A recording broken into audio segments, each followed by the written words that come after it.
শীতকালে শালগমের তরকারি খেতে ভীষণই ভালো লাগে। তাই আজকে শালগমের তরকারি শুরু করলাম। কিভাবে শালগমের তরকারিটা করছি সেটা আপনাদের সাথে শেয়ার করছি। শালগমগুলো নিয়ে ভালো করে খোসা ছাড়িয়ে তাদের ডুমো ডুমো করে কেটে নিয়েছি এবং সেই রকমই মাপের আমি আলুও কেটে নিয়েছি। শালগম এবং আলু খুব ভালো করে ধুয়ে পরিষ্কার করে এগুলোকে রেখেছি। আর মশলা দিয়েছি পেঁয়াজ রসুন বাটা, আদা বাটা, হলুদ গুঁড়ো, লঙ্কা গুঁড়ো, জিরে গুঁড়ো, ধনে গুঁড়ো। আর অবশ্যই আমি ফোড়ন কিন্তু জিরে ফোড়ন দেবো, তেজপাতাটা আমি পরে দেবো। আর এতে টমেটো তো দিতেই হয়, একটু টমেটো দিলে খেতে বেশ ভালো লাগে। শীতকালে টমেটো ছাড়া তো চলা যায় না। তো যাই হোক, তেলের মধ্যে আমি গোটা জিরে ফোড়ন দিয়ে দেবো এবং গোটা জিরেটা যখন একটু লালচে লালচে হবে তখন আমি সবজিগুলো অল্প অল্প করে দেবো। তো গোটা জিরে দিলাম, গোটা জিরে দেওয়ার পরে এটা একটু লালচে ভাব হয়ে আসবে গোটা জিরেটা, তখন আমি প্রথমে শালগমটা এর মধ্যে ছেড়ে দেব। ফেনাটা একটু কাটলেই বোঝা যাবে যে জিরেটা হয়ে এসছে, অর্থাৎ লাল লাল হয়ে আসবে। তারপরে কিন্তু দিলে পরে খেতে বেশি ভালো লাগে।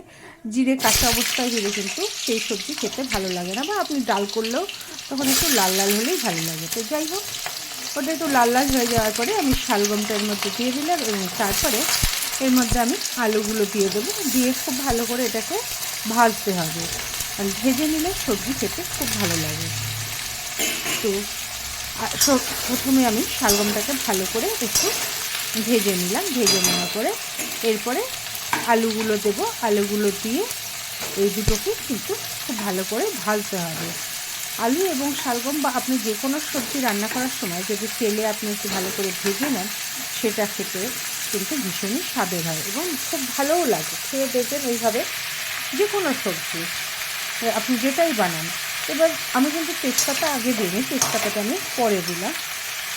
আসলে তেজপাতাটা তো ধুয়ে দেওয়া হয়, জল থাকে, গরম তেলে দিলে তেলটা ভীষণভাবে ছেঁকে। এবং আমি সমস্ত মশলাগুলো কিন্তু এর মধ্যে দিয়ে দিলাম। দিয়ে এটাকে খুব ভালো করে কষাতে হবে। লবণটা আমি পরে দেবো এবং সেটা অবশ্যই স্বাদ মতো যে যেরকম খেতে ভালোবাসেন সেরকমই দেবেন।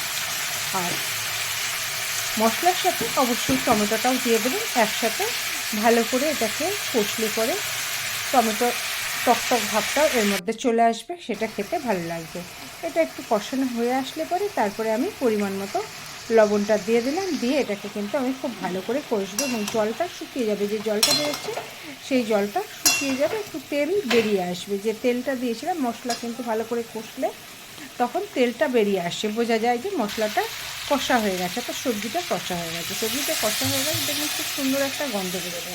তারপরে এতে আমি জল অ্যাড করে দেবো। একটু জল না দিলে তো সেদ্ধ হবে না। ভালো করে সেদ্ধ করার জন্য অবশ্যই এতে জল দিতে হয়। জল দিয়ে আমি সবজিটাকে, শালগম এবং আলুর যে সবজিটা আমি বানাচ্ছি সেটাকে ফুটাতে দিলাম। ফুটিয়ে যখন জলটা মরে মরে আসবে তখন আমি এর ওপরে আমি ধনেপাতা দিয়ে দিয়েছি। ধনেপাতা আপনারা যারা খেতে ভালোবাসেন দিতে পারেন, আর যারা মনে করেন যে দেবেন না, না দিলেও চলবে, কিন্তু ধনেপাতা দিলেও ভালোই লাগে। তারপর একটু জলটা কমে আসলে, অর্থাৎ শুকনো শুকনো হয়ে আসলে তরকারিটা নামিয়ে গরম গরম ভাতের সাথে অথবা রুটির সাথে খান, ভীষণ ভালো লাগবে।